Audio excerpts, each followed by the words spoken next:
Hello everyone, मैं वर्तिका और आशा करती हूँ कि आप सब ठीक होंगे, स्वस्थ होंगे।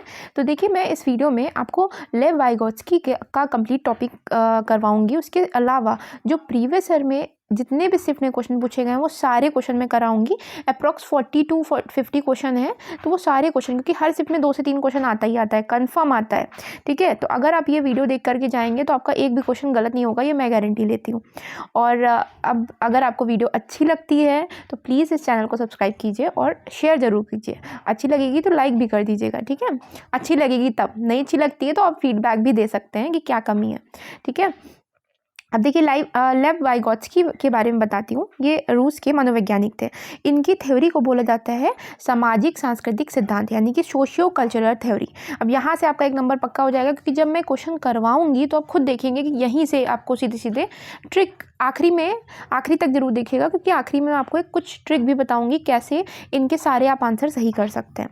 तो यहाँ तक समझ में आया। इसके बाद इनकी थ्योरी के 3 मेन पॉइंट हैं। ठीक है, समाज, संस्कृति और भाषा। भाषा को मैंने थोड़ा बड़ा लिखा है, उसका भी रीज़न है, और उसको इन्वर्टेड कॉमर्स में लिखा हुआ है, क्योंकि भाषा का सबसे इंपॉर्टेंट इन्होंने रोल बताया है।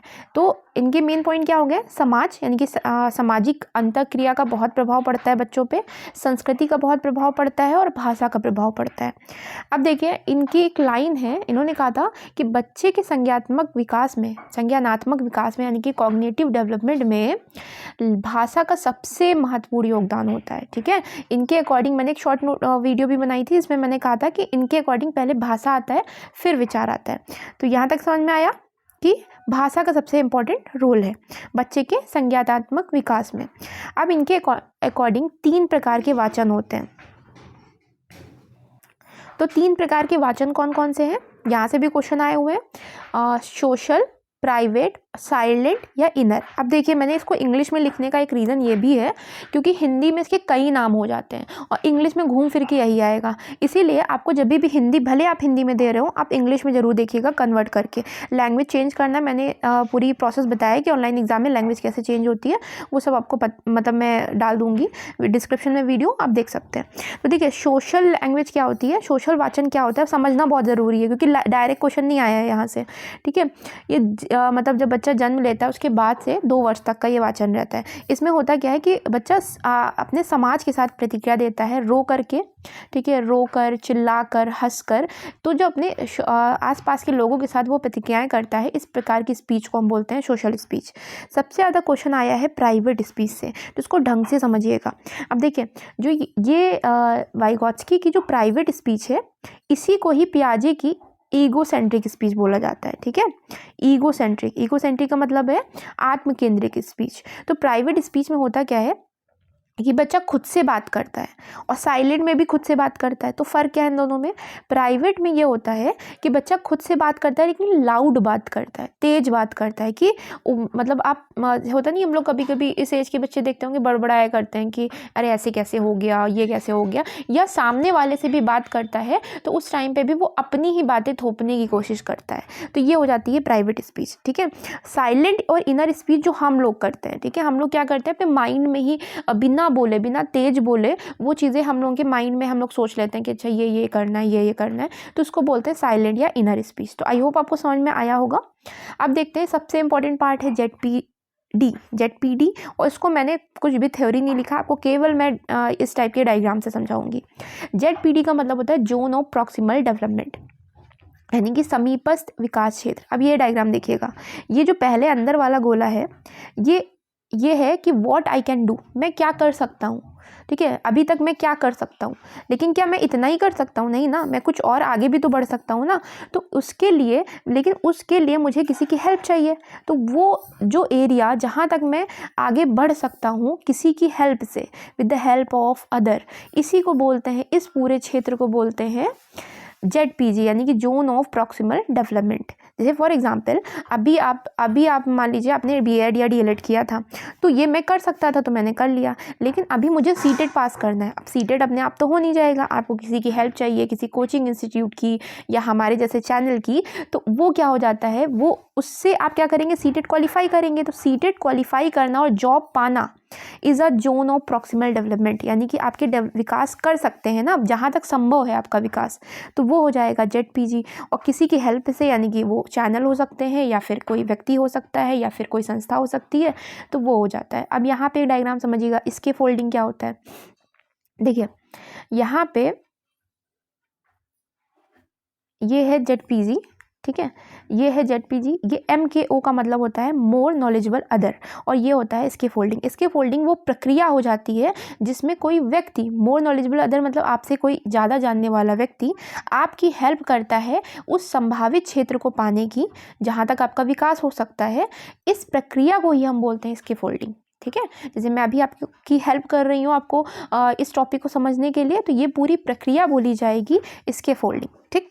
अब ये इसके फोल्डिंग कैसे भी हो सकती है, मतलब ये टीचर कुछ इशारे कर सकता है, कुछ संकेत दे सकता है कि अगर आप कोई काम कर रहे हैं ना, कोई बच्चा काम कर रहा है और वो मान लीजिए वो क्वेश्चन को सॉल्व नहीं कर पा रहा है, तो वहाँ पे कोई हेल्प दे देगा एक्स्ट्रा में कि अच्छा ये होता है, मतलब कोई भी पर्टिकुलर हेल्प कर सकता है, तो उस जगह पे उस प्रोसेस को बोल देते हैं इसके फोल्डिंग। तो आई होप आपको समझ में आया होगा। अब मैं सारे शिफ्ट के क्वेश्चन आपको करवा देती हूँ, और बिल्कुल आपको अच्छा लगा होगा तो लाइक ज़रूर करिएगा।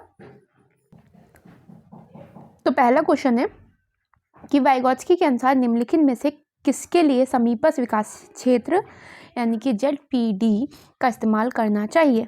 तो इसका आंसर हो जाएगा अध्यापन और मूल्यांकन के लिए, ठीक है। जो इंग्लिश वाले हैं उनका वैसे मैं इंग्लिश बोल देती हूँ, लेकिन आप यहाँ पे देख सकते हैं किसका हो जाएगा, टीचिंग और असेसमेंट के लिए ZPG का, यानी कि पढ़ाने के लिए ZPD क्षेत्र का यूज़ करना चाहिए, ठीक है। कुछ क्वेश्चन ऐसे आए हुए हैं डिफिकल्ट, इसीलिए आपको पता होना चाहिए कि किस प्रकार के क्वेश्चन पूछे गए हैं, और इस बार भी ये हम श्योर हूँ मैं इस बार। नेक्स्ट क्वेश्चन है कि एक विशिष्ट संप्रत्यय यानी कि कॉन्सेप्ट को पढ़ाने के लिए एक अध्यापिका बच्चों को आधा हल किया हुआ उदाहरण देती है, ठीक है, यानी कि एक हिसाब से वो हेल्प कर रही है, ठीक है। लेव वाइगोत्स्की के अनुसार अध्यापिका किस रणनीति का इस्तेमाल कर रही है, पाड़ मैंने अभी बताया था ना, ढांचा जिसको बोलते हैं या इसके फोल्डिंग बोलते हैं, तो उसका इस्तेमाल कर रही है। नेक्स्ट क्वेश्चन है कि ZPD का कॉन्सेप्ट किससे संबंधित है, यानी कि समीपस्थ विकास क्षेत्र किससे संबंधित है, तो लेव वाइगोत्स्की से संबंधित है। अभी मैंने बताया कुछ एक तो इनके ऐसे ही हो जाते हैं कि आप उन जो वर्ड्स को मैंने बताया ना स्टार्टिंग में, उनको आप लिख लीजिएगा कहीं। नेक्स्ट क्वेश्चन है कि वाइगोत्स्की के मूल सिद्धांत को सही मायने में दर्शाता है। तो मूल सिद्धांत क्या था, इनका नाम ही है सोशियो कल्चरल थ्योरी, यानी कि अधिगम एक सामाजिक प्रक्रिया है कि बच्चे समाज से सीखते हैं, ठीक है, तो यही आंसर हो जाएगा। नेक्स्ट क्वेश्चन है कि रश्मि अपनी कक्षा में विद्यार्थियों को सीखने की क्षमता को ध्यान में रखकर विभिन्न प्रकार के कार्यकलापों का उपयोग करती है। अब सहपाठियों द्वारा अधिगम को बढ़ावा देने के लिए समूह भी बनाती है, तो ये क्या कर रही है, ग्रुपिज्म यानी कि ग्रुप बना रही है ना। ग्रुप में क्या होता है, पीयर लर्निंग, यानी कि समाज से वो सीखेंगे, सामाजिक अंतःक्रिया करके आपस में एक दूसरे से सीखेंगे। तो ये किसका समर्थन है, यानी कि ये कौन सा इसका समर्थन करता है, कौन सा सिद्धांत, तो वाइगोत्स्की का सामाजिक सांस्कृतिक सिद्धांत, क्योंकि वहाँ पे बच्चा क्या करेगा, अंतःक्रिया करेगा, ठीक है, इंट्रैक्शन करेगा दूसरे अपने जो ग्रुप के लोग हैं उनसे, तो यहाँ से वो सीखेगा।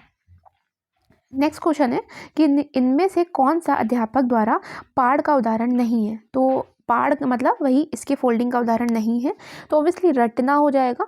अब देख लीजिए क्या है, ये समझ लीजिएगा।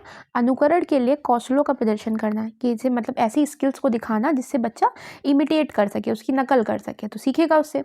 इशारे या संकेत देना, तो ऑब्वियसली उससे सीखेगा, मतलब उसको हेल्प मिलेगी। सहपाठियों संग साझा शिक्षण, यानी कि जो पीयर लर्निंग होता है उससे भी बच्चा सीखेगा, लेकिन रटना कोई भी प्रकार का पाड़ या इसकी फोल्डिंग नहीं है। नेक्स्ट क्वेश्चन है कि वाइगोत्स्की के संज्ञानात्मक विकास के सिद्धांत को क्या कहा जाता है, तो मैंने बताया था सामाजिक सांस्कृतिक सिद्धांत कहा जाता है, क्योंकि वे तर्क देते हैं कि बच्चों का सीखना संदर्भ में होता है। अब ये क्वेश्चन तो आपको इजी लग रहे होंगे, लेकिन आगे की शिफ्ट में एक दो क्वेश्चन ऐसे भी पूछे गए हैं जिनको आपको समझना बहुत इंपॉर्टेंट है, तो अंत तक बने रहिएगा। नेक्स्ट क्वेश्चन है कि जब कोई अध्यापिका किसी विद्यार्थी को उसके विकास के निकटस्थ क्षेत्र पर पहुंचाने के लिए सहायता को उसके निष्पादन के वर्तमान स्तर के अनुरूप ढालती है, यानी कि किसी बच्चे को उसके ZPG यानी कि जहाँ तक वो डेवलपमेंट कर सकता है, जहाँ तक उसका विकास हो सकता है, उसको पहुँचाने के लिए कुछ हेल्प करती है, तो ये अध्यापिका किस नीति का प्रयोग कर रही है, तो पाड़ का मैंने बताया था ना कि इस प्रोसेस को ही बोलते हैं इसके फोल्डिंग को ही दूसरा नाम होता है पाड़ या फिर ढांचा। नेक्स्ट क्वेश्चन है कि वाइगॉत्स्की द्वारा बच्चों के विकास का सिद्धांत किस पर आधारित है। तो बच्चे के विकास का सिद्धांत या तो समाज होगा, या तो संस्कृति होगा, या तो भाषा होगा। तो यहाँ मुझे 2 दिख रहे हैं, इसका मतलब यही आंसर हो गया। और नेक्स्ट क्वेश्चन था कि एक गणित अध्यापिका उच्चतर कौशलपूर्ण छात्रों को अपनी सहपाठियों की सहायता और मार्गदर्शन करवाती है। यानी कि जो छात्र हैं उनको अपने जो साथ के बच्चे हैं उनके द्वारा हेल्प और मार्गदर्शन करवा रही है। तो वो किस सिद्धांत का प्रयोग कर रहे हैं, तो वाइगॉत्स्की का ही सामाजिक संरचनावाद सिद्धांत है। अच्छा, एक लाइन और मैं बताना भूल गई कि वाइगॉत्स्की संरचनावादी हैं। ठीक है, संरचनावादी मतलब कंस्ट्रक्टिविस्ट है। ये इनका ये मानना होता है, जैसे पियाजे है ना, इनका ये मानना होता है कि बच्चे ज्ञान का निर्माण करके ही, सृजन करके ही सीखते हैं। नेक्स्ट क्वेश्चन पूछा गया है अगली शिफ्ट में कि समीपस्थ विकास क्षेत्र की संरचना किसने प्रतिपादित की थी। यानी जेटपेडी का कॉन्सेप्ट किसने दिया था, तो वाइगॉत्स्की ने दिया था। नेक्स्ट क्वेश्चन है कि वाइगॉत्स्की के निकटस्थ विकास क्षेत्र सिद्धांत में निकटस्थ यानी कि जो प्रॉक्सिमल जो होता है ना, मतलब जेडपीडी में जोन ऑफ प्रॉक्सिमल डेवलपमेंट यानी कि निकटस्थ पास वाला क्या दर्शाता है। अब ये नया क्वेश्चन है तो समझिएगा, ये यही समझाता है कि आपका जहाँ तक आप विकसित है उसके अलावा थोड़ा सा कुछ ऊपर जितना आप विकास करना आपका संभव है।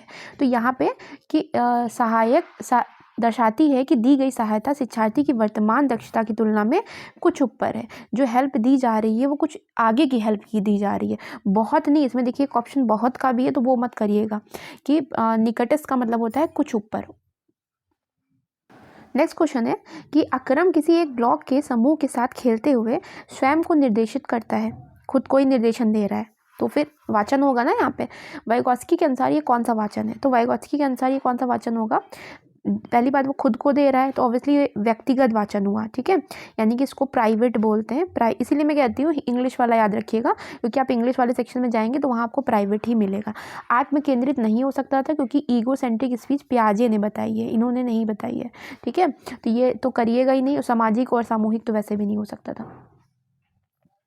नेक्स्ट क्वेश्चन है कि अमन एक पहेली के टुकड़ों को ठीक से लगाने की कोशिश कर रहा है, लेकिन वह सही जगह पर नहीं लगा पा रहा है। तो उसकी माँ क्या करती है, कैसे, क्या, क्यों के रूप में उसकी माँ उसे संकेत दे देती है। तो वो हेल्प कर रही है ना, हेल्प कर रही है यानी कि अधिगम के लिए पाड़ का काम कर रही है, इसके फोल्डिंग का काम कर रही है।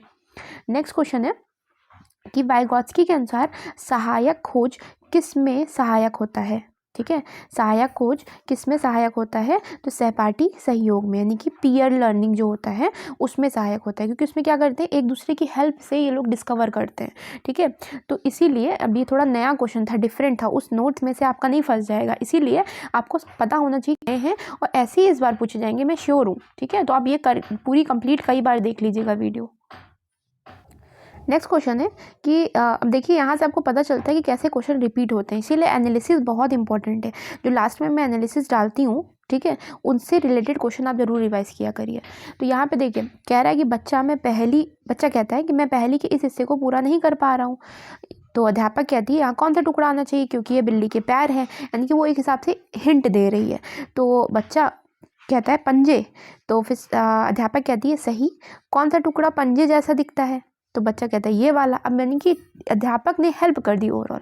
तो वो क्या हुआ, ये आपका वाइगॉत्स्की के अनुसार एक सामाजिक अंतःक्रिया में पाड़ का काम किया ना उन्होंने, पाड़ मतलब इसके फोल्डिंग का काम किया। नेक्स्ट क्वेश्चन पूछा गया है वाइगॉत्स्की का संज्ञानात्मक विकास का सिद्धांत किससे संबंधित है, सामाजिक सांस्कृतिक दृष्टिकोण से संबंधित है, यानी कि सोशियो कल्चर थ्योरी जो उनका होता है। अब ये क्वेश्चन देखिएगा, इसमें पहाड़ अंतर नहीं है। ठीक है, इसमें क्या कहता है कि इसमें एक अध्यापिका 2 से 4 विद्यार्थी एक सहयोगी गुट बनाते हैं और एक एक करके लेखांश पर संवाद को आगे बढ़ाते हैं। तो ये क्या है, तो अगर हम लोग को ये लगेगा कि आपस में हेल्प हो रहा है तो ये हो जाएगा आपका पाड़ हो जाना चाहिए। लेकिन पाड़ उस प्रोसेस को बोला जाता है ना, यहाँ पे कोई शिक्षण हो रहा है तो उसको बोलते हैं अन्योन शिक्षण, यानी कि इसको इंग्लिश में कहते हैं रेसिप्रोकल टीचिंग। ठीक है, तो याद रखिएगा ऐसा क्वेश्चन थोड़ा सा डिफरेंट था, इसीलिए मैंने इसको डाला इसमें। नेक्स्ट क्वेश्चन है कि प्राथमिक विद्यालय के बच्चों को पढ़ाने के लिए वाइगॉत्स्की ने कौन सी तकनीक सुझाई है, तो पहाड़ दिख रहा है बिल्कुल, इंस्ट्रक्शनल इसके फोल्डिंग की टेक्निक उन्होंने सुझाई थी प्राथमिक विद्यालय के बच्चों के लिए। अब नेक्स्ट क्वेश्चन देखिएगा कि यहाँ पे आप दो ऑप्शन में कंफ्यूज हो जाएंगे, इसीलिए इसको समझना ज़रूरी है कि लेव वाइगोत्स्की का सिद्धांत मुख्यतः व्याख्या करता है। तो मुख्यतः किस पे व्याख्या करता है? ये संज्ञानात्मक विकास में सांस्कृतिक उपकरणों के योगदान में, यानी कि जो कॉग्निटिव डेवलपमेंट होता है उसमें कल्चरल डिवाइसेस का बहुत इंपॉर्टेंट रोल होता है, ना कि सामाजिकरण के जीव परिस्थितिक मॉडल को। अब ये इसको नहीं दर्शाता है, ठीक है, सामाजिक अंतःक्रिया का उसमें योगदान होता है, लेकिन ये मॉडल वॉडल का कुछ भी नहीं होता। तो ये आपका सेकेंड वाला इसका आंसर हो जाएगा। अब नेक्स्ट क्वेश्चन देखिएगा कि वाइगोत्स्की के सिद्धांत के अनुसार निम्नलिखित में से कौन सी अध्यापन अधिगम प्रक्रिया को पाड़ प्रदान यानी कि इसके फोल्डिंग प्रदान करने की प्रभावशाली टेक्निक है। जो इसकी फोल्डिंग दी जाती है, ये 4 ऑप्शन दे रखे हैं इसके फोल्डिंग के, इसमें कौन सा बेस्ट है, ठीक है। तो इसका आंसर हो जाएगा आपका थर्ड वाला।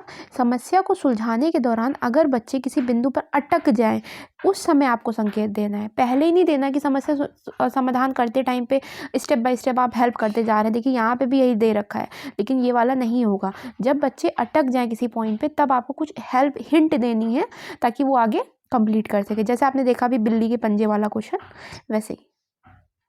नेक्स्ट क्वेश्चन है कि वाइगोत्स्की के अनुसार शिक्षक बच्चों के अधिगम में किस प्रकार मदद कर सकते हैं। तो इसका थर्ड वाला हो जाएगा। वैसे आप एलिमिनेट भी यहाँ कर सकते थे कि मदद की मात्रा व स्वरूप में बदलाव करके। जो मदद की मात्रा है कि अगर कभी आप ज़्यादा भी कर सकते हो, कभी आप कम भी कर सकते हो, और तो उसके नेचर में भी थोड़ा सा चेंज करके। नेक्स्ट क्वेश्चन है जो प्राइवेट स्पीच से आया हुआ है, ठीक है। प्राइवेट स्पीच क्या होती है? अच्छा, प्राइवेट स्पीच से ज़्यादातर क्वेश्चन लैंग्वेज में बहुत पूछे गए हैं। जब मैं लैंग्वेज करवाऊंगी, लैंग्वेज वाले सारे क्वेश्चन कराऊंगी, तो उसमें आपको देखने को मिलेंगे। वाइगोत्स्की के सिद्धांत के अनुसार प्राइवेट स्पीच क्या करती है? तो प्राइवेट स्पीच जो बच्चों को अपनी सोच विनियमित करने में मदद करती है, सोच में रुकावट नहीं पैदा करती है, आत्मकेंद्रिता दर्शाती है। ईगोसेंट्रिक तो वैसे भी नहीं हो सकता था। चुनौतीपूर्ण कार्य देने में घटता जाता है, ये भी गलत हो गया है। मतलब तीनों ही निगेटिव सेंस दे रहे थे। निगेटिव क्या, ये तो ईगोसेंट्रिक वाला पियाजे में आ जाता है, तो वहाँ से हट गया। तो ये बचा कि बच्चों को अपनी सोच नियमित करने में मदद करती है, रेगुलेट करने में मदद करती है। नेक्स्ट क्वेश्चन है कि वाइगोत्स्की का समाजशास्त्रीय सिद्धांत, अब देखिए उसका एक दूसरा नाम भी है समाजशास्त्रीय सिद्धांत, शिक्षण अधिगम के लिए किस पर बल देता है? तो ये सहकर्मी बातचीत और पाड़ पर, यानी कि जो पीयर लर्निंग होता है, जो आपस में ग्रुप में बच्चे पढ़ते हैं उस पर, और पाड़ मतलब इसके फोल्डिंग पर बल देता है। नेक्स्ट क्वेश्चन पूछा गया है कि वाइगोत्स्की निम्नलिखित में से किन कारणों को बच्चों के संज्ञानात्मक विकास के लिए महत्वपूर्ण मानते हैं? तो यहाँ 4 ऑप्शन दे रखे थे। एक संस्कृति मैंने बताया था, भाषा बताया था, एक समाज होता तो पूरा कंप्लीट हो जाता, लेकिन समाज इन्होंने दिया नहीं है। स्कीमा पियाजे से संबंधित है तो गलत हो गया। उद्दीपन प्रक्रिया तो बिल्कुल भी नहीं होगा इसमें, क्योंकि स्टिमुलस वाला रिस्पॉन्स ठंडाई वगैरह में आ जाता है। तो इसका हो जाएगा ए और बी, यानी कि फर्स्ट और सेकेंड। नेक्स्ट क्वेश्चन है कि आनव 3 अंकों की संख्याओं का जोड़ करने में अकेले संघर्ष करता है, किंतु शिक्षिका की मदद से वह ऐसा करने में सक्षम है, यानी कि what I can do and what I can do with the help of other. जो मैंने अभी आपको डायग्राम समझाया था ना, ये वही है। तो ये उस क्षेत्र को क्या बोलेंगे? जोन ऑफ प्रॉक्सिमल डेवलपमेंट, यानी कि समीपस्थ विकास क्षेत्र। अच्छा, अब आपको मैं एक ट्रिक बताती हूँ कि अगर वाइगोत्स्की आएगा तो ऑब्वियसली ZPG, ये जो वर्ड मैंने आपको बताया ना, वो सारे एकदम माइंड में बैठा लीजिएगा, उसी से आप टिक भी कर सकते हैं। नेक्स्ट क्वेश्चन है कि वाइगोत्स्की के अनुसार अधिगम क्या है? तो मैंने एक यहाँ पे भी लाइन बताई थी कि एक संरचनावादी है। तो संरचनावादी क्या कहते हैं कि बच्चे ज्ञान का सृजन करके सीखते हैं। तो ज्ञान के निर्माण की सक्रिया है, सक्रिया का मतलब एक एक्टिव प्रक्रिया है, ठीक है, कि बच्चे ज्ञान का निर्माण करके सीखेंगे, भले वो समाज से करें, संस्कृति के द्वारा, मतलब इंटरेक्शन करके सीखेंगे। तो ये वाला हो गया आंसर। नेक्स्ट क्वेश्चन पूछा गया है कि निम्नलिखित में से किसने जोर दिया कि व्यक्तिगत विकास को सामाजिक सांस्कृतिक संदर्भ के बिना नहीं समझा जा सकता, यानी कि इसके बिना असंभव नहीं है। तो वाइगोत्स्की ने कहा था कि अगर आपका विकास होना है, बच्चे का विकास होना है, तो बिना सामाजिक सांस्कृतिक संदर्भ में उनसे अंतःक्रिया करके ही सीख सकता है, उसके बिना नहीं सीख सकता। क्वेश्चन देखिए, क्वेश्चन आपको आ सब गया होगा, लेकिन अब क्वेश्चन पूछने का तरीका मैं बता रही हूँ कि ऐसे ऐसे पूछे गए हैं, इसीलिए आपको देखना बहुत इंपॉर्टेंट है। अगला क्वेश्चन पूछा गया है कि 4 से 5 साल की उम्र के बच्चे अक्सर अपने आप से बातचीत करते हैं। तो मैंने बताया था ना, 2 से 7 वर्ष के बीच में प्राइवेट स्पीच चलती है। तो वाइगोत्स्की के अनुसार यह वाक्य क्या करता है? तो यह वाक्य क्या करता है कि आप उनको अपनी सोच नियमित करने में मदद करता है। अब देखिए, अभी आया था क्वेश्चन, रिपीट हुआ है ना ये क्वेश्चन, अदरवाइज आप एलिमिनेट भी कर सकते थे। आत्मकेंद्रिता नहीं होगा, ईगोसेंट्रिक क्योंकि पियाजे में आता है। संज्ञानात्मक विकास में बाधा डालता है, निगेटिव सेंस तो हो ही नहीं सकता था। सामाजिक विकास में बाधा डालता है, ये भी नहीं हो सकता था। इसका मतलब यही आंसर हो गया। नेक्स्ट क्वेश्चन है कि एक शिक्षिका किस संरचना का इस्तेमाल करती है जब वह एक बच्ची को जिक्सॉ पहेली बनाने में मदद करती है? तो इशारे व संकेतों से। तो इशारे व संकेत दे रही है, इसका मतलब वो उस प्रक्रिया को बोलेंगे पार्ट या फिर इसके फोल्डिंग। नेक्स्ट क्वेश्चन है कि निम्नलिखित में से कौन सा कथन वाइगॉत्स्की के बच्चों के बारे में विचार को सही प्रकार से दर्शाता है? तो पहला ही आंसर है इसका कि वाइगॉत्स्की ने सुझाव दिया है कि बच्चों में बहुत सी क्षमताएं होती हैं जिनमें वे कार्य शामिल हैं जिन्हें बच्चे सहायता के साथ कर सकते हैं। यानी कि वो कई सारे काम कर सकते हैं, लेकिन क्योंकि कुछ एक काम ऐसे भी होते हैं जो किसी की हेल्प से वो करते हैं, तो इसीलिए वो सामाजिक अंतर्क्रिया इम्पॉर्टेंट हो जाएगी। अगला क्वेश्चन है कि वाइगॉत्स्की के अनुसार निम्नलिखित में से कौन सा कारक संज्ञानात्मक विकास में महत्वपूर्ण भूमिका निभाता है? तो बताया था मैंने, भाषा संज्ञानात्मक विकास में महत्वपूर्ण भूमिका निभाती है। इनके अनुसार पहले भाषा आती है, फिर विचार आता है। ठीक है, तो याद रखिएगा। नेक्स्ट क्वेश्चन पूछा गया है कि वाइगॉत्स्की के सिद्धांत के अनुसार हमारी संज्ञानात्मक संरचनाओं की बनावट व हमारी संज्ञानात्मक प्रक्रियाओं में बदलाव किसके द्वारा होता है? सांस्कृतिक उपकरणों के द्वारा होता है। ठीक है, अब अगला क्वेश्चन देखिएगा, और ये समझने वाला काफ़ी क्वेश्चन है कि वाइगॉत्स्की के अनुसार संज्ञानात्मक विकास के लिए निम्न में से किसकी मध्यस्थता आवश्यक है? तो यहाँ दे रखा है सांस्कृतिक औजार, सांस्कृतिक ढंग, सांस्कृतिक सूचक और सांस्कृतिक व्युत्पन्न। तो देखिए, अगर अभी आपने प्रीवियस क्वेश्चन किए हैं जो अभी मैंने करवाए हैं, उसमें एक वर्ड आया था सांस्कृतिक उपकरण। ठीक है, उपकरण मतलब टूल्स या डिवाइसेस। तो यहाँ से आप अंदाज़ा लगा सकते थे कि इसका आंसर हो जाएगा सांस्कृतिक औजार। कि सांस्कृतिक औजार यानी कि सांस्कृतिक डिवाइसेस बहुत इंपॉर्टेंट होती हैं संज्ञानात्मक विकास के लिए, ना कि उनका ढंग, उनके सूचक या उनका व्युत्पन्न। ठीक है, ये नहीं होंगे और यही वाला आंसर होगा आपका। अगला क्वेश्चन पूछा गया है कि वाइगॉत्स्की के अनुसार समीपस्थ विकास के क्षेत्र को किस प्रकार बढ़ावा दिया जा सकता है? तो इसका आंसर हो जाएगा संयोगात्मक संवाद द्वारा।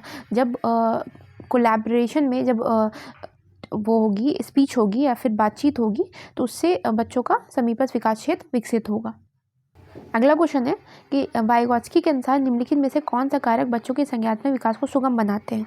तो सांस्कृतिक उपकरण और सामाजिक संपर्क। अब यहाँ से उपकरण याद रखिएगा। ठीक है, उपकरण या औजार जहाँ आएगा या टूल जहाँ आएगा वो सही आंसर माना जाएगा। तो फर्स्ट और सेकेंड इसका आंसर हो जाएगा। अगला क्वेश्चन पूछा गया है वाइगॉत्स्की के विचार में भाषा क्या होती है? तो भाषा संज्ञान से स्वतंत्र होती है? नहीं, उनके अनुसार भाषा संज्ञानात्मक विकास को सुगम बनाती है। ठीक है, संज्ञानात्मक विकास के लिए महत्वपूर्ण योगदान करती है भाषा। तो ये वाला आपका आंसर हो जाएगा। अगला क्वेश्चन पूछा गया है वाइगॉत्स्की के अनुसार बच्चे किस प्रकार सीखते हैं? अच्छा, एक बार आप कोशिश ये भी कर सकते हैं कि थोड़ी देर के लिए वीडियो पॉज करके आप अपने आप पहले आंसर दीजिए, फिर देखिएगा मैं क्या बताती हूँ। ठीक है, वाइगॉत्स्की के अनुसार बच्चे किस प्रकार सीखते हैं? तो बच्चे साथियों के साथ बातचीत करके सीखते हैं, क्योंकि यहाँ अदर जो ऑप्शन दिख रहे थे वो नहीं हो सकते थे। आप रीड कर सकते हैं इनको, तो यही आपका सेकेंड आंसर हो जाएगा।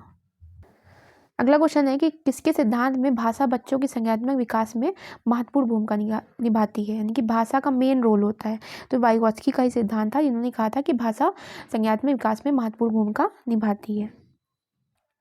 नेक्स्ट क्वेश्चन है, देखिए हर टाइप का क्वेश्चन आपको देखना बहुत ज़रूरी है। अब देखिए, अभी मैंने बताया था सांस्कृतिक उपकरण, तो इसको सही नहीं कर दीजिएगा, ये गलत होगा इस जगह। क्यों? क्योंकि यहाँ आ हस्तक्षेप दे रखा है। हस्तक्षेप होता तो ठीक होता, आ हस्तक्षेप दे रखा है यानी कि इन्वॉल्वमेंट नहीं है उसका। तो देखिए क्वेश्चन पहले समझिए। वाइगॉत्स्की ने अपने सामाजिक संरचनावाद सिद्धांत में निम्न में से किसे विद्यार्थियों में अधिगम को सुसाध्य करने हेतु उपयुक्त बताया है? ठीक है, अधिगम को सिखाने के लिए, अधिगम कराने के लिए सबसे अच्छा बताया है। तो इसका हो जाएगा सहकर्मी सहयोगिता, यानी कि पीयर लर्निंग। बच्चे आपस में सीखें, इंट्रैक्शन करके सीखें, ये इसका आंसर हो जाएगा। अगला क्वेश्चन पूछा गया है कि एक अध्यापिका अपनी कक्षा के लिए लेव वाइगॉत्स्की की सामाजिक संरचनावादी सिद्धांतों पर आधारित शिक्षण अधिगम प्रक्रिया तैयार करना चाहती है। उसे निम्न में से किसके प्रयोग से बचना चाहिए? तो किसका यूज़ नहीं करना चाहिए? तो देखिए, पहला वाला है सामाजिक संदर्भों पर आधारित शिक्षण अधिगम की अभिकल्पना, तो बिल्कुल करना चाहिए, तो सही हो जाएगा। विद्यार्थियों के अधिगम प्रयासों का गहन अवलोकन करना है कि जो विद्यार्थी लर्निंग कर रहे हैं उसको ऑब्जर्व करना है कि वो कैसे कर रहे हैं, किस प्रोसेस से कर रहे हैं, ढंग से कर रहे हैं या नहीं कर रहे हैं, तो बिल्कुल ये भी करना चाहिए। आवश्यकता के अनुसार पाड़ का प्रयोग करना है, इसके फोल्डिंग देनी चाहिए, वो भी करना चाहिए क्योंकि वाइगोत्स्की के अनुसार इन्होंने पूछा था ना। अब थर्ड वाला नहीं करना चाहिए, क्यों नहीं करना चाहिए समझिए। अगर आपने टैग वीडियो देखी है मेरी, टैग वर्ड वाली, तो मैंने बताया था जहाँ पे भी मानकीकृत आ जाएगा यानी कि स्टैंडर्ड वर्ड आ जाएगा, उसको 90% चांस होता है कि वो गलत ही होता है। इसी वजह से गलत हो जाएगा कि बच्चों के लेवल पे हम स्टैंडर्डाइज मेथड का यूज़ नहीं करते हैं। अगला क्वेश्चन पूछा गया है कि वाइगोत्स्की ने बच्चों के स्वयं से संवाद करने की क्रिया के लिए किस शब्द का प्रयोग किया है। जब स्वयं से वो आपस में बात करते हैं तो देखिए, इसीलिए मैं कहती हूँ इंग्लिश वाला पढ़ा करिए। तो इसको बोलते हैं निजी संवाद, यहाँ दे रखा था, और इंग्लिश में हमेशा प्राइवेट मिलेगा आपको, ठीक है। तो प्राइवेट स्पीच उन्होंने कहा था कि जब बच्चे आपस में बात करते हैं। और साइलेंट तब होती है जब बात ज़रूर करते हैं लेकिन वो एकदम बिना बोले करते हैं, ठीक है, अंदर ही अंदर वो बात हो जाती है। और यहाँ पे वो लाउड बात करेंगे। अब आप समझेंगे कैसे कि ये है या वो है। तो देखिए, प्राइमरी लेवल पे हमेशा प्राइवेट स्पीच से ही क्वेश्चन आता है, ये एक ट्रिक याद रखिएगा, ठीक है। प्राइवेट स्पीच मैक्सिमम चांस यही है कि आपको यही आंसर मिलेगा। अगला क्वेश्चन पूछा गया है वाइगोत्स्की के संज्ञानात्मक विकास का सिद्धांत सामाजिक संरचना पर आधारित है, ठीक है, सामाजिक संरचना पर आधारित होगा ये। अब ये आपका आखिरी एक शिफ्ट है, आखिरी शिफ्ट के केवल 2 क्वेश्चन बचे हुए हैं और यहाँ पे आपका कंप्लीट हो जाएगा। और अच्छी लगी है वीडियो तो प्लीज़ लाइक करिएगा, शेयर करिएगा और अपना फीडबैक ज़रूर दीजिए, कमेंट ज़रूर करिए कि क्या इम्प्रूव करने की ज़रूरत है मुझे। तो पाड़ का सही उदाहरण क्या है? तो पाड़ का सही उदाहरण हो जाएगा संकेत व इशारे देना, ठीक है। इन सारे ऑप्शन में से मैं ज़्यादा एक्सप्लेन इसलिए नहीं कर रही हूँ क्योंकि वीडियो लंबी हो जाएगी तो दिक्कत हो जाती है फिर, तो इसीलिए शॉर्टकट में आप समझ लीजिए कि संकेत व इशारे देना पाड़ का सही उदाहरण हो जाएगा। कोई भौतिक पुरस्कार देना नहीं हो जाएगा, सवालों के जवाब देना भी नहीं हो जाएगा, हमको केवल थोड़ी सी हेल्प करनी है, हिंट देना है हमको। और ये लास्ट क्वेश्चन है कि वाइगोत्स्की का मानना था कि ज्ञान का सह निर्माण उस क्षेत्र में होता है जो बच्चों के स्वतंत्र रूप में कार्य करने व दूसरों की मदद करने में है। यानी कि ज्ञान का सृजन कैसे करेगा बच्चा? खुद से तो करेगा साथ में क्योंकि ZPG को पाना है ना, ZPD को पाना है सॉरी, तो उसमें दूसरों की हेल्प भी ज़रूरत होगी। तो अच्छी लगी है वीडियो तो लाइक करिए और thank you for watching my video.